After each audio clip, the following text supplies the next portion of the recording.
What are the best Plan B residencies for beginners, and what even is a Plan B residency? I'm sure you've heard this phrase being spoken about a lot on YouTube and in this kind of space. So let's sort of break down, if you're an American, a British person, a European, etc., Canadian, where the first place you should get residency as a Plan B is. So firstly, why do you actually need a Plan B? So, it's basically to secure a safe haven. So in times of crisis, so imagine, a conflict or crisis happens. If you just have visa-free access to a country as a tourist, it doesn't mean that they're going to let you in if there's a big global crisis. Or if you're a resident, you have to be let in. So that's a huge difference. It basically secures you access to a country to live and stay for as long as you want. It allows you to protect your assets as well. Also start the path towards a second citizenship, which is a huge one for most people, as one step above residency is citizenship. It allows you to diversify yourself globally, so you're not all in on, if you're from the US, you're not all in on the US market. If the US economy goes south or something happens in the US, you always have a place to go. That usually you want to choose a place that's decoupled from the US, so that it has, it's like if you're from Canada and you move to the US as a Plan B, then, the American and the Canadian economies are pretty interlinked, also very culturally interlinked. So it's like if something bad happens to the US, it's probably going to also happen to Canada. So you want to choose countries that are basically decoupled from each other. And in the current times, there's a lot of instability in the world. So it just allows you to have a place to escape political instability, conflict or crisis, and all of these types of things. People are worried about World War III, they're worried about bank runs, they're worried about asset seizures and stuff like this. And having a Plan B, it's never a bad idea to have a Plan B. This doesn't mean, you need to necessarily go around getting 50 different residencies, 50 different passports. But I think at least having one Plan B is essential for basically everyone at this point. So what actually makes a great Plan B? So I think what makes a great Plan B is, number one, it's easy to qualify for.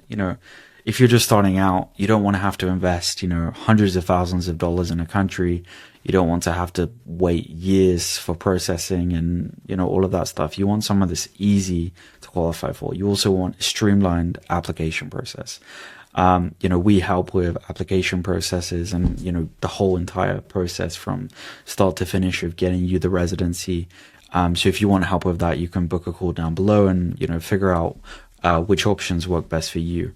And also simple to maintain. So you don't want somewhere where you have to be there, 10 months out of the year. That's great if you want to move somewhere and get residency.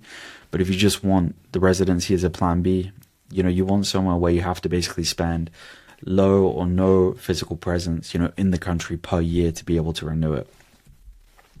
So the first one is Cyprus. And I think Cyprus is great because, there's ways to get both temporary and permanent residency from day one, depending on how much you want to commit or invest in the country. So Cyprus also has a really, really great non-dom program where you just have to spend a minimum of 60 days per year in the country.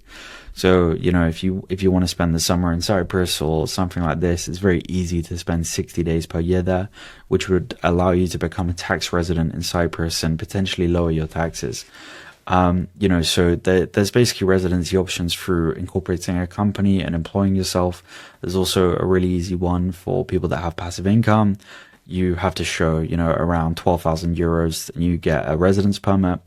If you want to invest in real estate in the country, it's possible to get instant permanent residency by purchasing real estate. Obviously, it would secure you EU access, as Cyprus is an EU country. It's a very safe country. It's one of the safest countries in the EU. And there's also a path to citizenship in Cyprus as well to get, a very, very powerful passport. The next one is Mexico. I would say this is the most popular Plan B residency in the entire world. Mexico is great because instant permanent residency is possible. And with Mexico, it's all about proving income that make you qualify for Mexico. This could be active or passive. It doesn't matter. It could be money in a bank account. It could be investments. But To qualify for temporary residency, the amount is lower. To qualify for permanent residency, the amount is higher. If you want to figure out if you qualify, book a call down below and we can help you out with all these programs.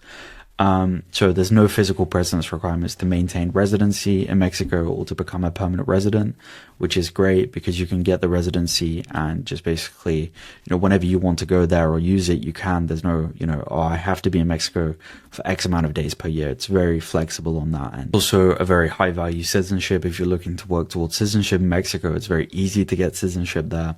For example, if you have a child born in Mexico, the child would instantly be Mexican and you can basically get instant permanent residency and stuff like that. So it's very open country to immigration, and there's a lot of freedom in Mexico. And I think that's why a lot of Americans choose Mexico, because you have much more freedom there than the US, lower cost of living and stuff like that. So the next one is Serbia. This is a country that is, pretty underrated in my opinion. It's possible to actually get instant citizenship there by exception, by creating jobs in the country or investing in the country.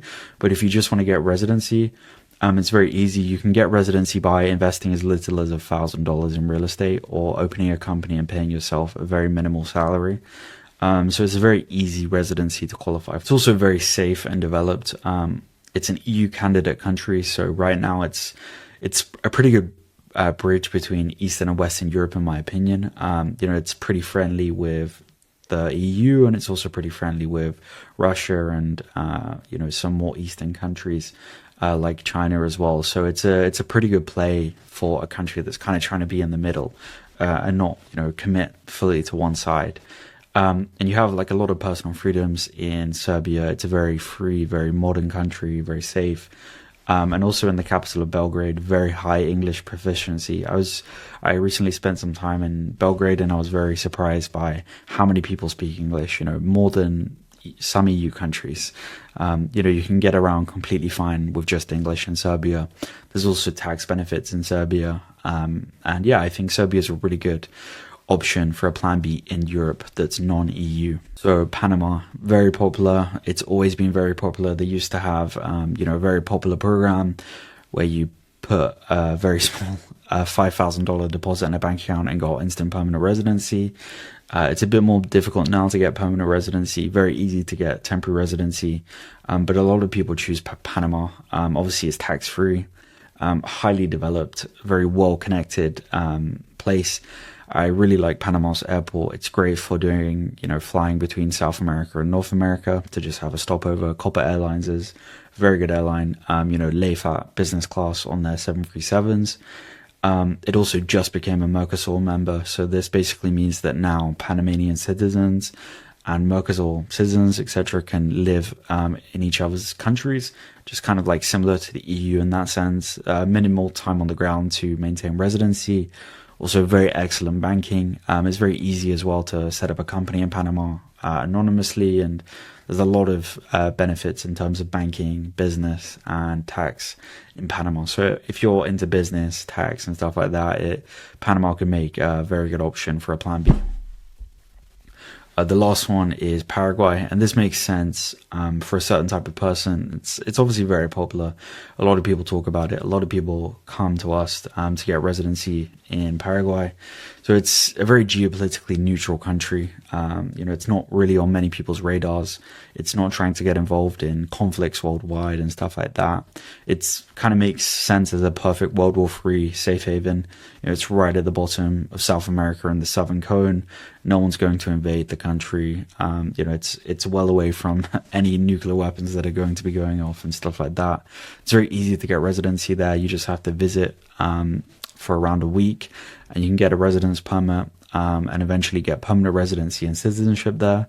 It's also very, very good for freedom. You can own a firearm as a temporary resident, and there's just a lot of freedoms to buy your own land and do whatever you want with it, really. Very, very low cost of living. I would say that right now it's probably the cheapest country in South America that gives you a pretty high quality of life in the capital.